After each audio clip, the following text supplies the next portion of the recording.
Welcome to Community Church Unitarian Universalist virtual service, where we gather each week beyond our four walls to be together in these new and unaccustomed times. The purpose of Community Church is to form a community to practice and advance a free and responsible search for truth and meaning, the inherent worth and dignity of every person, and a commitment to ethical living. Whether this is your first time to attend one of our services or your 101st, we welcome you. Music director Britt will now open with the prelude, "Every Time I Feel the Spirit."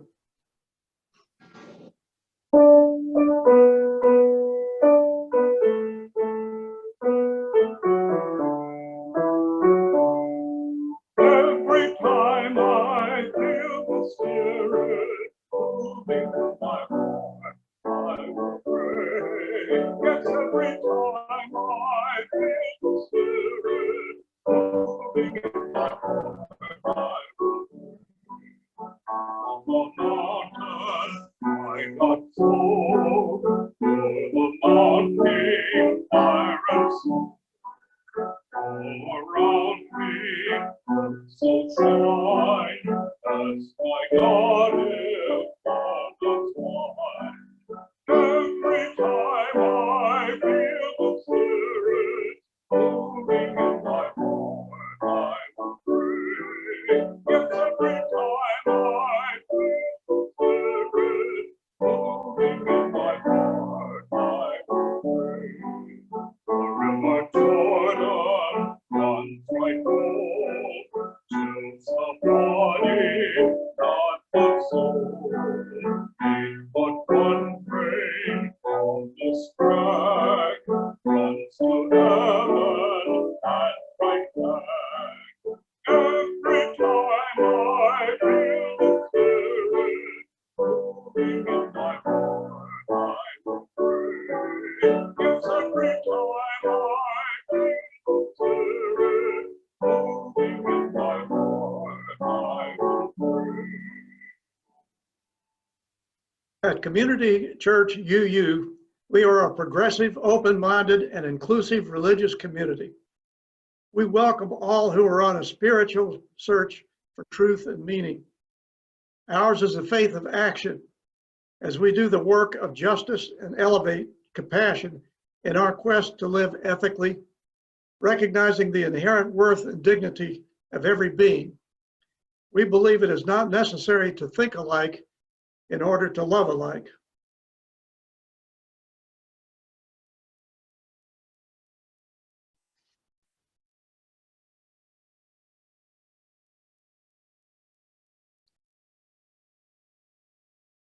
Bennett will now do the introit.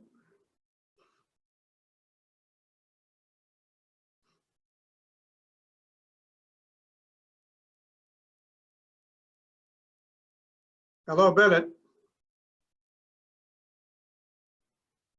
Time for the introit. Bennett, I can't unmute you. Could you unmute yourself?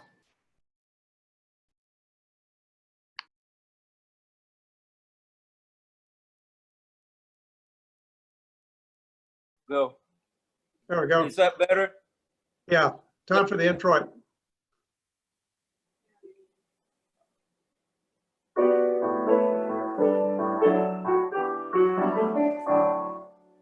Hallelujah, six swords in people's word.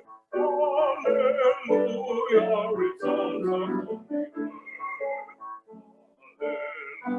Hallelujah, time across the skies. Hallelujah, the peace that shone rise. Amen.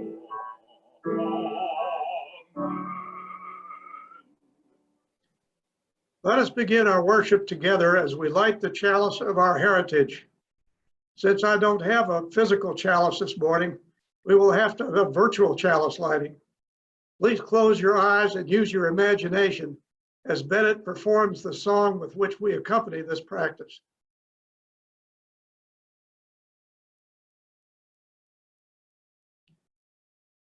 I can do it a cappella. I'm sorry, Bennett, we're having the same problem. We can't hear you.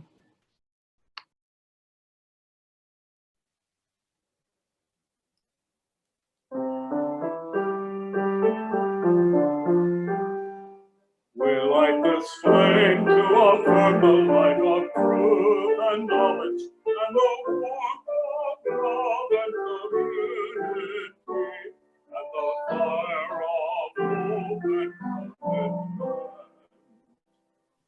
The sermon for today will be delivered by the Reverend Justin M. McCreary, who is minister of the Unitarian Universalist Church of Jackson, Mississippi. Reverend Justin felt his call to ministry when he first entered the pulpit at the age of 12. He spent much of his youth preaching and teaching, which led him to finish a master's degree of divinity at the Harding School of Theology in Memphis. While working on his Master of Theology, Justin began working in social justice with the Raleigh Community Church, Church of Christ in Memphis. After completing his degree, he went on to work as a medical chaplain at Le Bon Air Children's Medical Center at Memphis, the G.V. Sony Montgomery VA Hospital in Jackson, Mississippi, and Aspera Care Hospice at Centobia, Mississippi. Justice first felt his call to Unitarian Universalism in 2006 while working at the Children's Hospital, but would not answer that call until 2011. In 2013, he began serving as a half-time contract minister for the Unitarian Universalist Church of Jackson in central Mississippi. Since that time, Justin has been an active voice in the Mississippi State Capitol, supporting marginalized communities and lobbying for social change in the streets of Jackson, working with organizations like the Poor People's Campaign, Mississippi Immigrants' Rights Alliance, Human Rights Campaign, ACLU, NAACP, Mississippi Reproductive Freedom Fund, and the Mississippi Religious Leadership Conference. He also works as a pastoral advisor for Mississippi's only CPE program at the VA hospital in Jackson. On his off Sundays, you can often find him traveling the highways and byways of Mississippi and Louisiana, sharing the good news of Unitarian Universalism, spending quiet evenings at home with his wife, Alicia. We're fortunate to have him today and also to have saved him the drive down here through the miracle of electronic ministry. Now our religious director, Cynthia Ramirez, will unmute herself, and she has a word for all ages for us. Good morning, everyone. This story is called A Dispute in Sign Language. A Zen master and his one-eyed student lived together in a monastery. One day, a wandering monk came to the Zen master and said, "If you will accept me, I wish to study with you." The old monk replied, "Decide first if you belong here. Go into the garden and speak to my student. Converse with him in any way you wish. After that, come and tell me your decision." The visiting monk nervously went out into the garden and saw the one-eyed monk meditating. "I will show him how profound I can be," thought the visitor. "I will converse with him in sign language."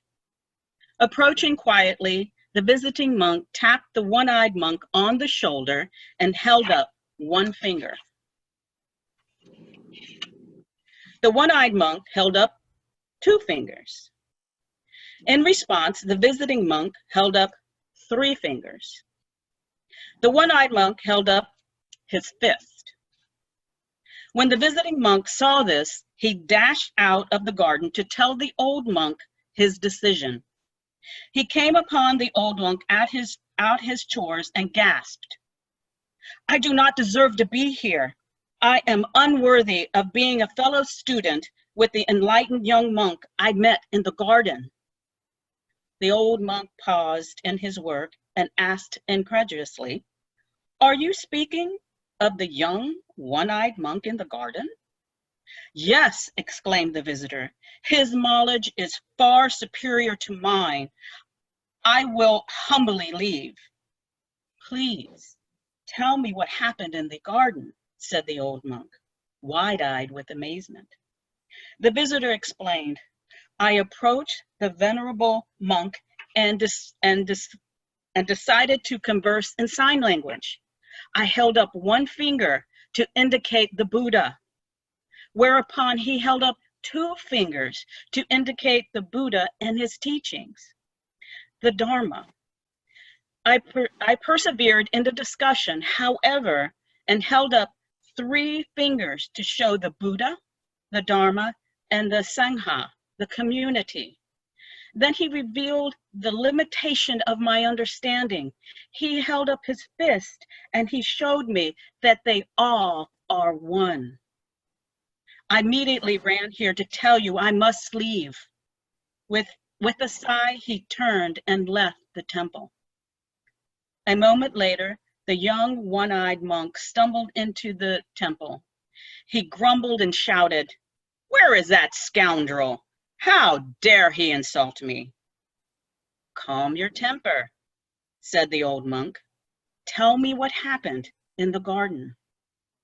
The young monk explained, I was peacefully meditating when this rude visitor interrupted my concentration. When I looked up to him, he held up one finger, indicating that I have only one eye. He held up two fingers. Politely, I congratulated him that he has two eyes.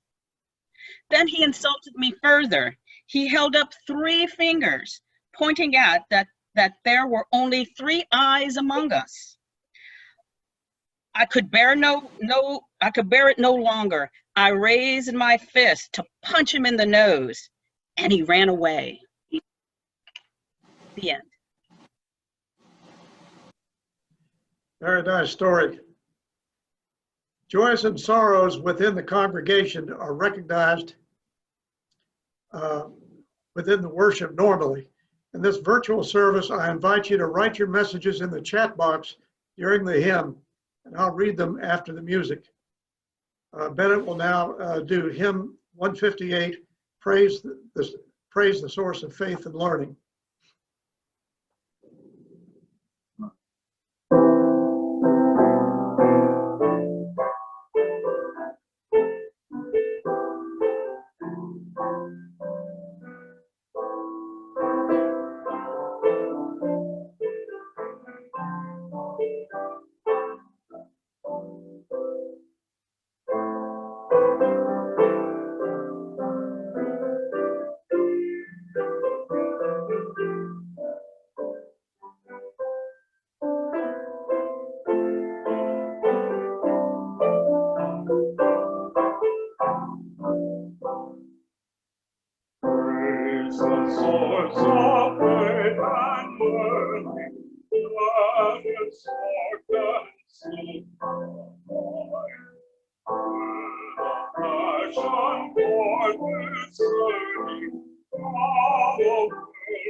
place for grounds for wonder, and for great unprophets taught. May our learning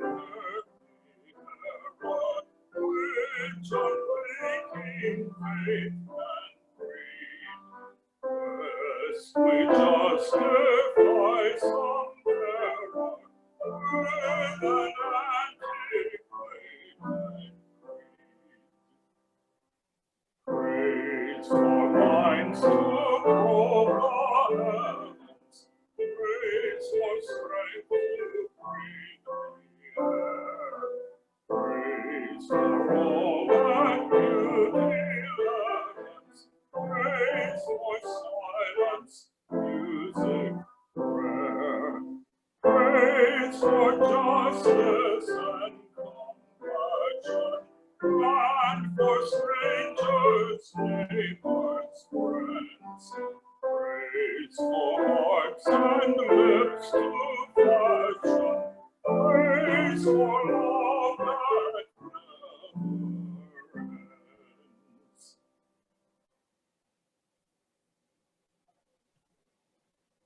All right, y'all are making my job very easy today. We have hardly any joys and sorrows. From Howard, we have John DePlass, 1944 to 2020, founder of the NOLA Film Society, neighbor and friend, died last week. We will all miss him. You can go to Alt-H for the chat message, or you can click on the little chat down at the bottom of your screen and type in a message if you have one. From Reverend Luck to everyone, she says, happy to see you, our community gathered together. And I'd like to recognize Reverend Darcy, who had a cesarean delivery a couple of weeks ago. She must still be recovering from that. That's major abdominal surgery. We're all thinking about you, Darcy, and hoping that you'll regain your painless existence sometime soon.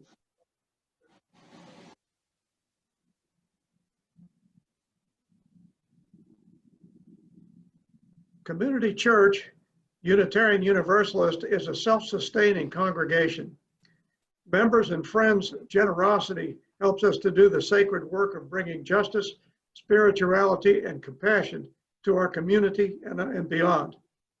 You can give online at www.ccunola.org/stewardship or by text at 504-370-2659. Text GIVE to be prompted to make your donation. For virtual donations, please note that there is about a 3% processing fee. So if you're able, please add that to your calculation. That will be much appreciated. You can also you can also snail mail a check to CCUU at 6690 Fleur-de-Lis Drive, New Orleans, 70124. We'll now hear the music for the offertory.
Thank you, Bennett.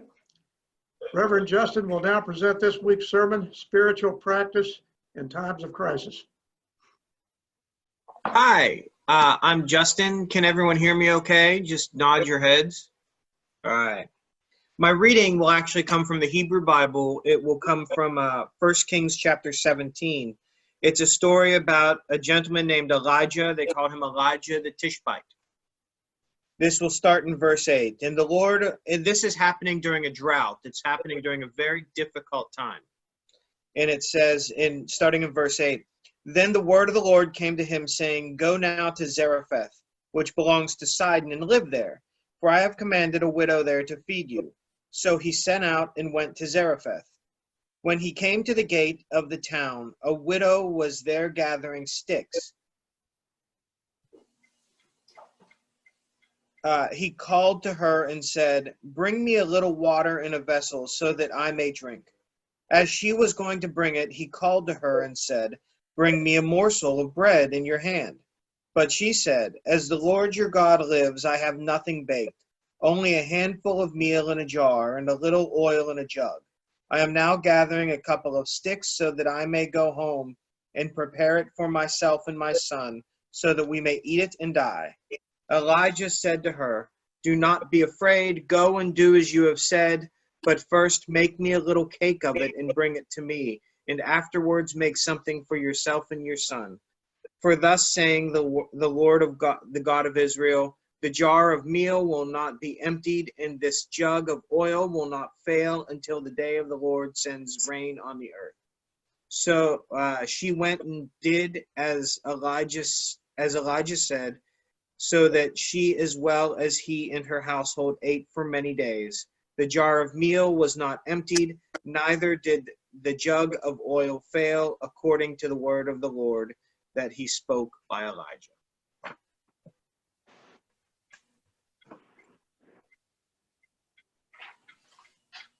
So I remember riding with my grandmother one afternoon in her small red Chevy Chevette, possibly one of the greatest cars ever made.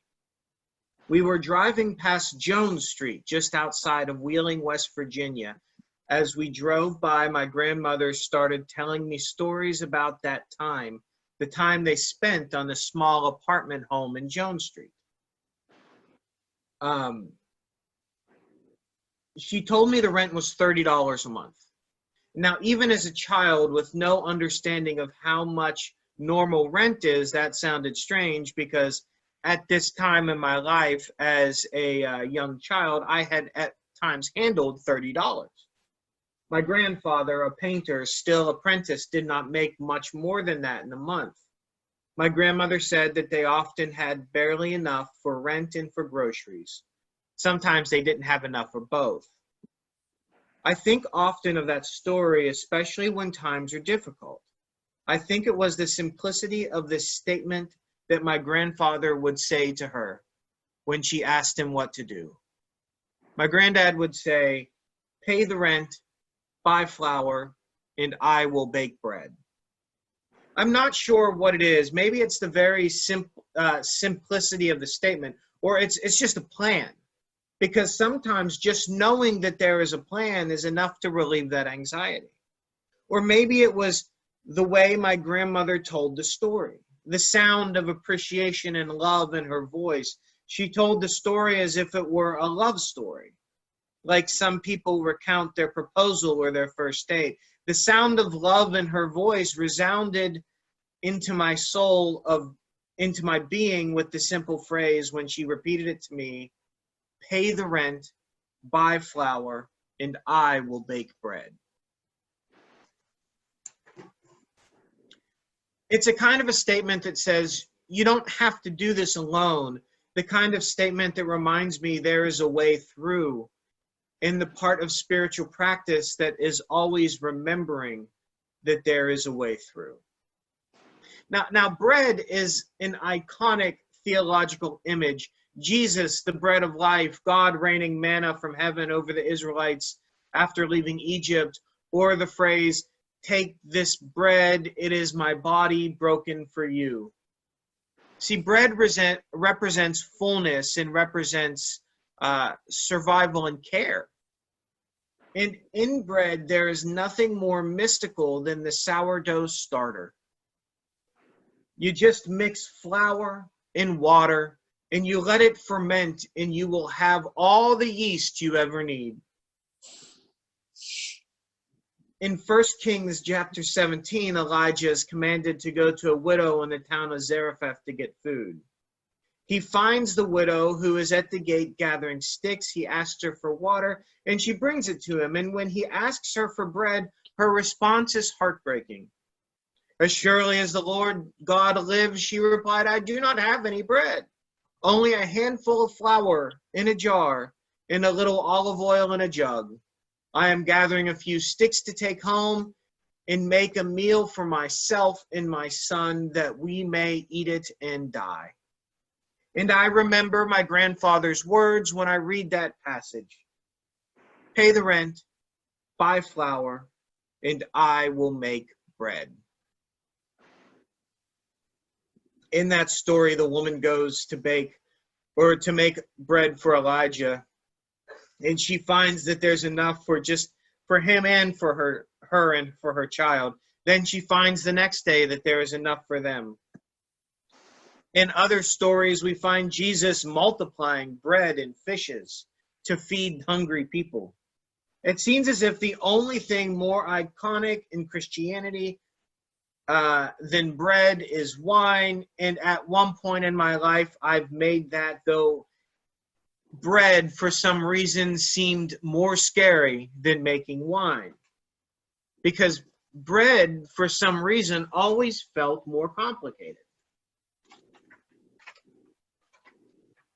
So I decided that during this time in crisis, I would bake bread.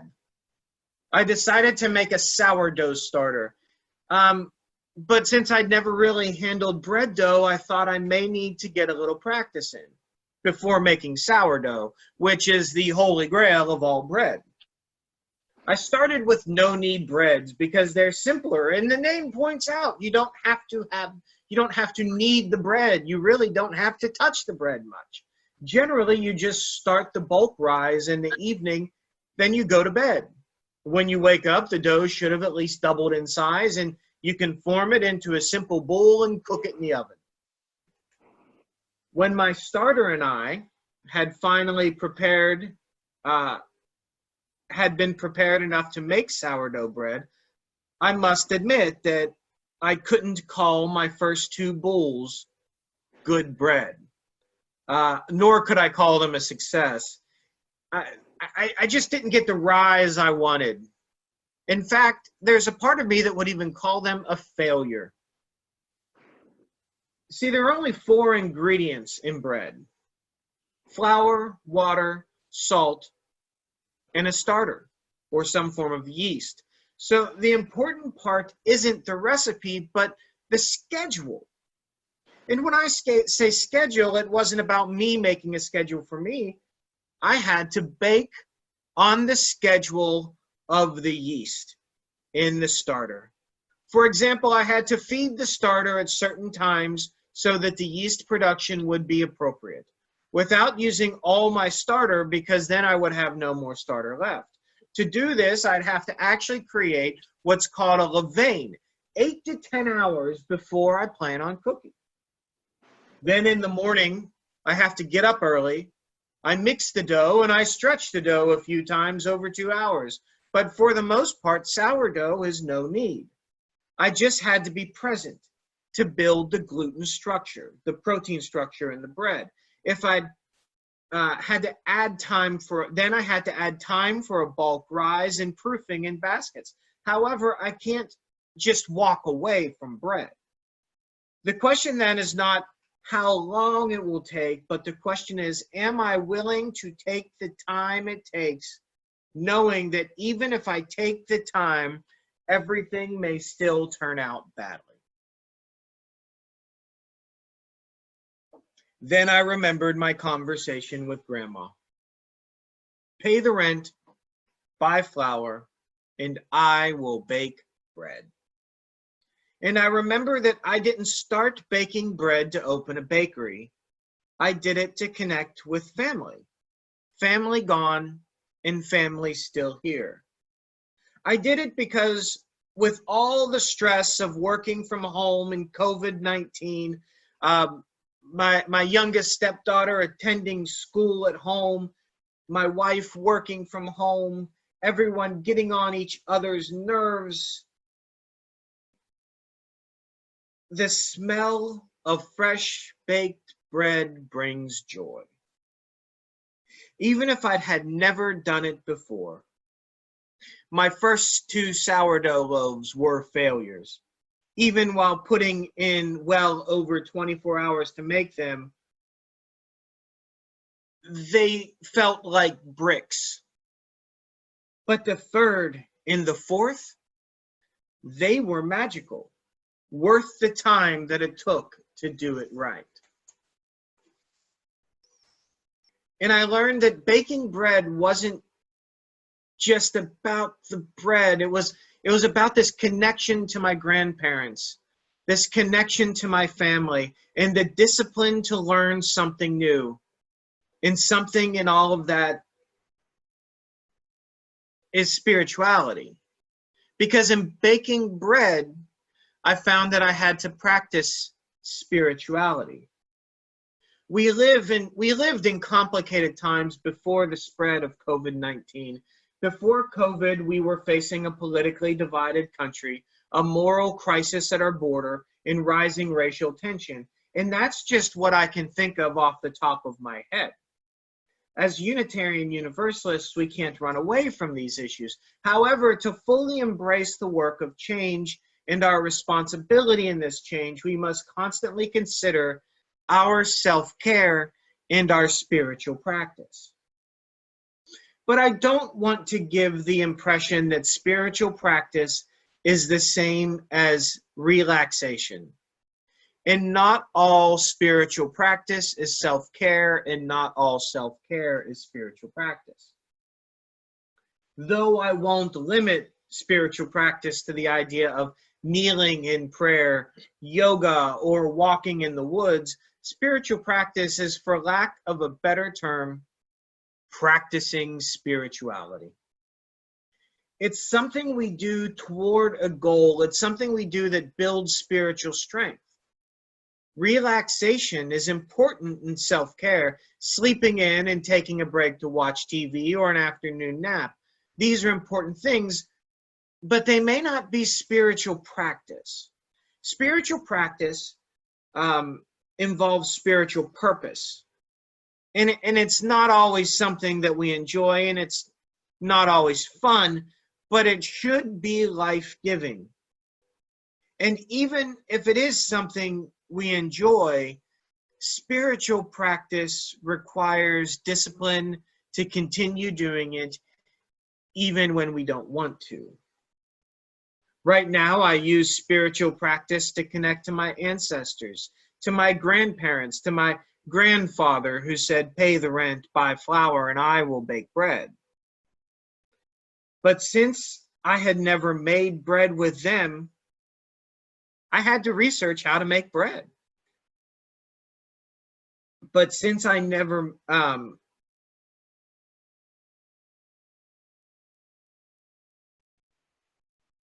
so I couldn't bake in the same way that my grandparents did. But it did connect me to that idea of learning and educating in something that is an old thing. And if nothing else, it would fill the house with the aroma of fresh baked bread. Because I don't know if you know this, but there is something special about the smell of fresh baked bread. But regardless of how much I like the aroma and the taste of the bread, I hate the dishes. I know that it's better for everyone if I do the dishes right away, but I often find myself letting the bowl sit until the dough hardens like concrete on the side of the bowl. Baking bread was a commitment, and the dishes were part of the commitment. And sadly, some days when we were just out of bread, and I would rather just run to the store and buy a loaf, I remember that I had made a commitment to fill the house with the smells of fresh baked bread, to do it an older way, and to take responsibility. And I would remember my grandfather. I would remember his commitment, and that would force me to remember mine. Then sometimes when I would try something new, there were just wonderful plans that turned into failures. Look, the sourdough loaf that was supposed to be the crown of my bread baking turned out to be a brick so dense that I could build a wall with it. And I know why it was a brick. I rushed the bulk fermentation. I didn't appropriately proof the dough, and it dried out. But regardless of the difficulties and regardless of the failures, there is something life-giving about the process. I remember one day as I stood kneading bread on the counter, headphones in my ears, my soul resting in peace while I listened to music, there was a special feeling when the dough warmed in my hands. Because as I watched that shaggy, floury mess transforming into a smooth, beautiful ball, giving easily with each stretch and fold, then retracting into my hands, I drifted away, listening to the music, dancing with the dough, and all that was left around me was peace. But that's sure not where it started. My personal process involved failure, frustration, and anger. With failed breads, a ticky starter, and a few bricks along the way. But it's worth it. Not because I became a better baker, but because the process itself shaped me, just as I shaped the dough. And I used to think that there was nothing better than the smell and the taste of fresh baked bread. But then I learned something new. There is nothing better than seeing someone else share in the work that I had done.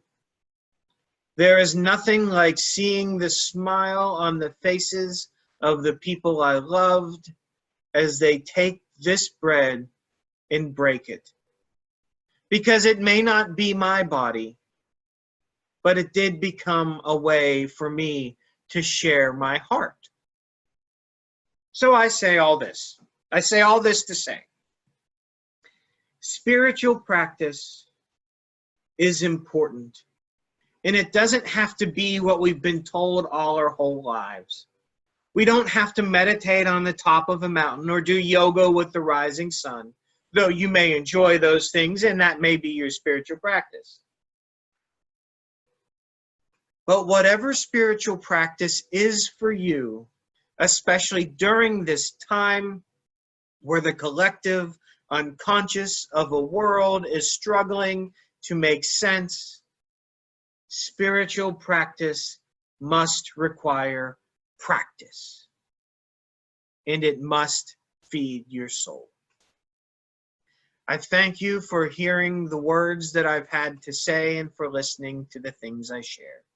And I encourage you as you go forth during this time where we practice social distancing to make part of that practice your spiritual practice, to learn to do something new, to pick up something that used to provide you with love, and if nothing else, to shape the bread in the dance with the dough. Thank you. Very nice, Reverend Jeff. We have response music, Go Get Lifted Up, performed by Britt.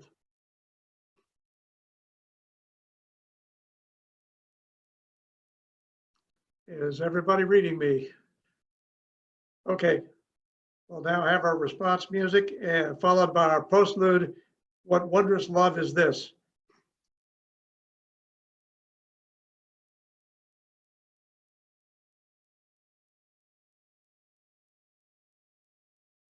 I think Bennett might be muted. I'm showing that, Now Okay. I think I have. Can you hear me now? yes, you're now unmuted. Okay, good.